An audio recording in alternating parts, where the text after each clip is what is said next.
So now we're going to break down the calf raise. The calf raise is a really, really important strengthening exercise that every runner needs to be including as part of their strength training.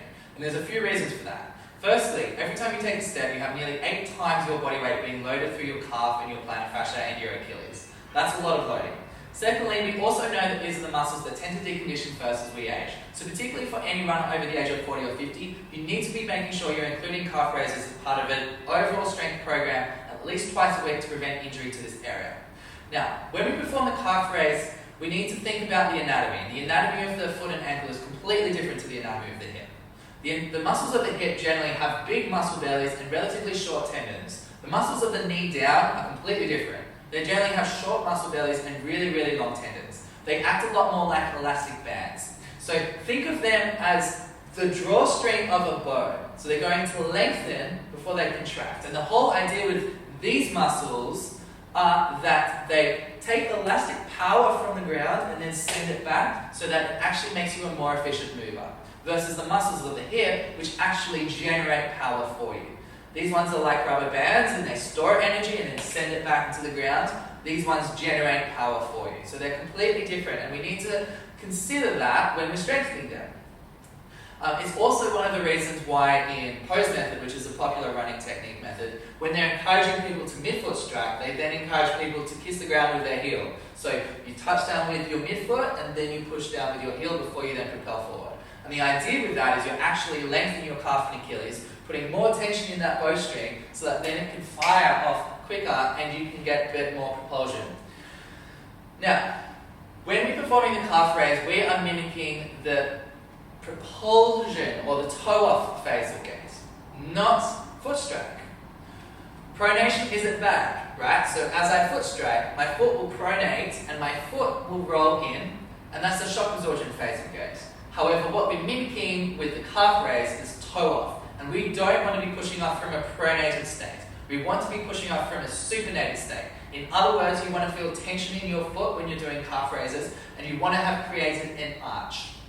So, you have 3 arches in the foot. You have one across the toes, what we call your transverse arch, one along the inside, your medial longitudinal arch, and one along the outside, your lateral longitudinal arch. For people who have a tendency towards rolling in, when we're talking about their tripod, they lose awareness of their 5th digit. So they over-pronate and overload onto that first digit, which is what sets them up for bunions. For people who have a tendency more towards chronic ankle sprains or rolling out or high arches, they have a hard time loading onto the big toe. So they actually load more onto the 5th digit and actually have a hard time loading onto the first digit. So if you are a person who has a tendency towards being flat-footed, I want you to bring your awareness back to a tripod and make sure that you're loading evenly between the 1st and the 5th digit. If you're someone who has a tendency more towards being high-arched or chronic ankle sprains, I want you to bring your awareness to your big toe, your 1st digit, and make sure you're loading evenly between your 1st digit and not just on your 5th digit. Capiche? Great. So, whenever we're strengthening tendons, it's different to muscle strengthening. It needs to be done slow and controlled, and the more stretch you can take that tendon into, the better, as long as it isn't painful. So a lot of us have very deconditioned calves and Achilles, so if it is too much to do a calf raise off a step, just do it off the floor. But do know that you are working towards being able to load your calf and Achilles off a step so you can get a bit more of a stretch, which is going to put more tension in that tendon and allow it to then hopefully be stronger under length so that you can then generate more elastic power when you're running. So, first thing I want you to do is splay your toes. A lot of people have a hard time doing that because they've been in shoes that are too narrow. So even just splaying their toes is really, really difficult for them. So splay your toes as widely as you can and gently press your toes into the floor. This is going to activate your transverse arch across the middle. Now, bring your awareness back to your tripod. Don't lose awareness of your heel, even if it is off the step. So I want you aware of your 1st digit, your 5th digit, and your heel. And then, once you're there, make an arch in your foot. Make sure you have created an arch in your foot. So as I said before, if you have a tendency towards rolling in, bring your awareness to your 5th digit and you'll feel that that will help create an arch for you. If you're someone who has high arches or has a tendency towards chronic ankle sprains, bring your awareness to your 1st digit and you'll feel a lot more stable there as well. And then from there we're coming up. And then slow, slow, slow on the way down either to the floor or, if you can, off the step. Don't let your foot collapse. Remember, we're mimicking the propulsive phase of the gait. We're mimicking toe off. So you want to keep your arches contracted. We don't want you toeing off from a pronated foot position. We want you toeing off from a supinated foot position. Pronation is shock absorption, supination is propulsion and power. And just so you realize, you have two sesamoid bones under your big toe. Now, a sesamoid bone is like your kneecap. It's basically a bone inside a muscle tendon, and you have two of those inside your flexor hallucis brevis tendon in your big toe. And the reason for that is because the sesamoid bone, like your kneecap, increases the strength of your quadriceps by up to 50%. Because all of a sudden the lever isn't this long, it's this long. You get a lot more mechanical advantage, so your quadriceps can do that a lot more easily. You have two of those under the base of the big toe because that's how important propulsion is for you and these muscles are for you when you're running. You need that much power and leverage from this position, and it's those sesamoids that help you create tension along the inside of your foot and create that windlass mechanism or that supinated foot position to help propel you. So, if 2 feet is too easy, you can then progress it onto one leg. Good.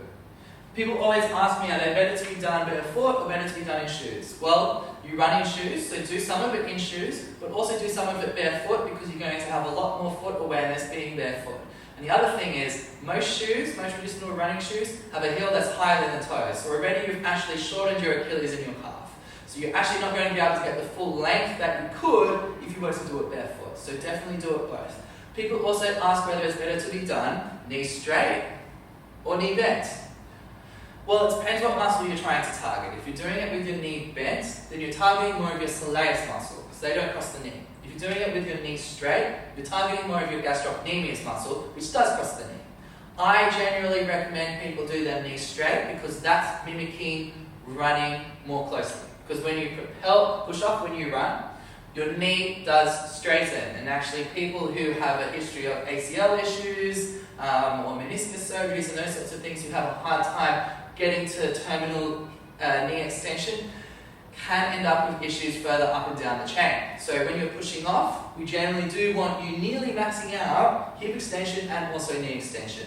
However, as with all strength training, variability is really important. So I'd encourage you to do both. Do some calf raises with your knee bent and do some calf raises with your knees straight. Great. I will put in some variations for you so you have some ideas, but don't skim out on calf raises. Slow, controlled, quality. How many should runners be able to do? Well, if you're going to go take 20,000 steps in a race, and I would argue maybe you should be able to do 20,000 of these nice and controlled. However, the reality is most people can't even do 30. So 30 is generally a good benchmark. If you can do 30, then you are okay. You have okay calf and Achilles strength. However, it still might not be enough depending on what the demands of the race that you're training for are or the distances you're running. However, I would generally want most people up over 30.